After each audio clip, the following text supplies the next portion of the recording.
Welcome, Gemini. Happy December and Merry Christmas to you.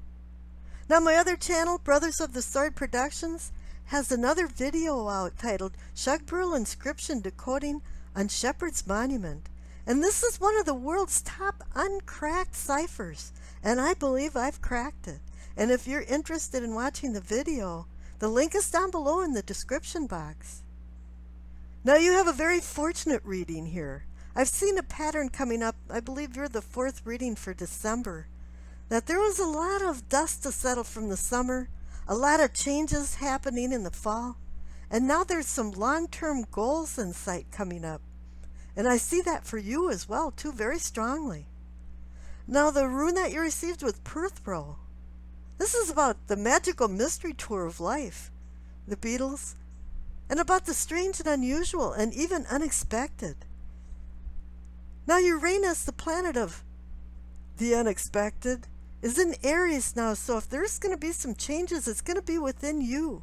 The me, myself, and I kind of attitude. Personality changes, a persona that you project to other people, there's going to be some changes in that. But they're going to be unexpected and unknown things coming into the destiny of your life. The Norse had goddess Weird, and she was the goddess of fate. And this is where our word weird came from, is the goddess of weird. I think here you're going to start settling more about the purpose of your life, the direction you're going to be going to make destiny into fate. You're going to get a glimpse of some unknowns that are going to open up some things for enlightenment for you and opportunities. Now, the Minty ID card that you received, the deck that I put together, you received air. So this is your element. You're in your element right now. Now, air oversees communication. And you're going to have to be very careful in December. I think I've said this in 2 other readings too, is that, you know, Mercury is retrograde the first week in Scorpio, you know, the sign of passion. An irritable sign at times too. Time about intensity as well. So make sure when you're doing communication with people, and be precise with your words so that there isn't any wiggle room and something lost in the translation. I know Geminis are very verbal people, but make sure when you talk that you're actually saying something. There's a purpose to it. Now, you are going to be going on some new quests, because the overall energy cards that you received was the Magician and the Four of Wands. The Magician is connecting you to from the cosmos down to earth, bringing in new ideas, telling you that you have the tools and achieve the goals that you want to acquire. Yeah, you're on a new quest now. Oh yeah, the Magician is overseen by the planet Mercury. As I was saying, it's time to have some rhetorical messages that transform the energy of your ideas into substance. As I said, whatever you say has to have some meaning. But all is good because you have the Four of Wands. The celebration card, the card of rites of passage, the card of shared achievements, the card of acquiring a higher self. And this also is a card of returning home, or has it the atmosphere of home. 4 is the number of stability and security and home.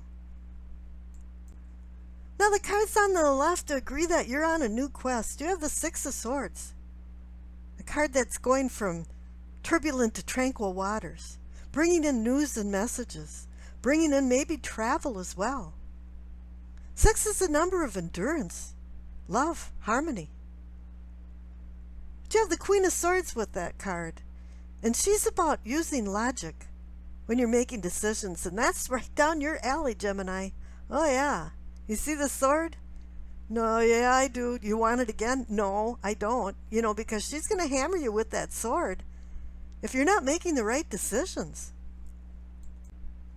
She's telling you to put your emotions aside when you start making decisions so that you can make good decisions. Balance everything out with logic and reason. It's funny, the other day I looked up the word ratio And that word has a root from reason. So it's saying that make a comparison of things to make sure that you know there's a standard and how this sets with the standard that you have already made. Now you have the Wheel of Fortune in the center with the Eight of Pentacles. I like the Eight of Pentacles. It's a project card. New projects are coming in, and it's saying it's fortunate for you because you have the wheel there. It's cycling out, and it's your time for a new project to accept new challenges. 8 is the number of karmic equilibrium. You know, it's bringing in the intangible with the tangible and the cosmos with the physical, and you're now finding that you're having these ideas and projects that are being offered to you, and now you have to find the reality of it and bring it into substance with the Magician. Now the cards next door for your awareness or self-awareness. This is kind of a governor idea with these two cards because you receive the Justice and the Moon card. The Moon is about possible deception, you not seeing the reality of things. Things aren't the way they appear to be. I think life is mainly that way, is that there's some distortion. You know, it's being filtered through something that's not bringing it into complete reality. Maybe there's some unknown things that you don't know about yet. That's why you have the Perthrow card there that represents the unknown. But you're seeking that through light, through your enlightenment, and through balance with justice there. When you see the Justice card, some things have been out of balance and now they're going back into balance. And here with the Moon there, it's maybe stating that intuition is a very important part about bringing things back into balance. The reflective light of the Moon can be very subtle, but if you're understanding your intuition and the subtleties of it involved, and you're being able to interpret your intuition and the visions that you see, you're going to find balance.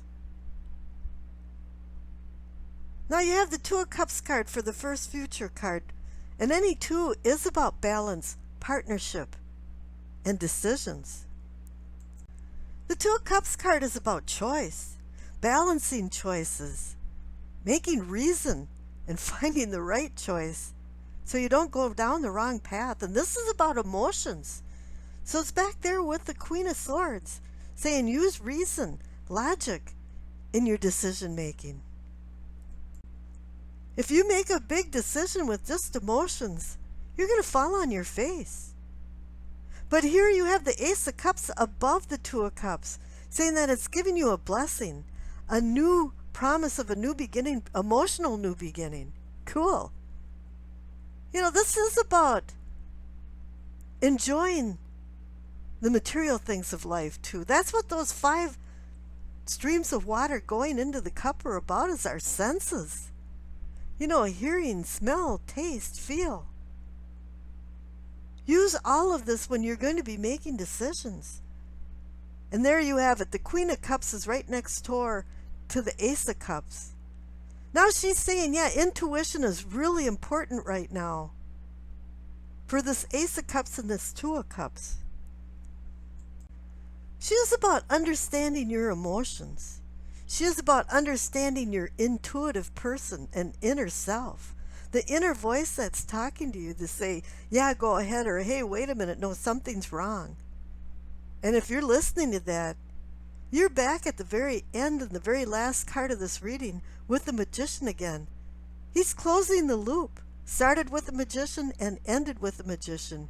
You have the tools to make all the changes you want and to have success with your goals. Now you just have to make sure you know how to use these tools. And I wish you acceptance, peace, and happiness.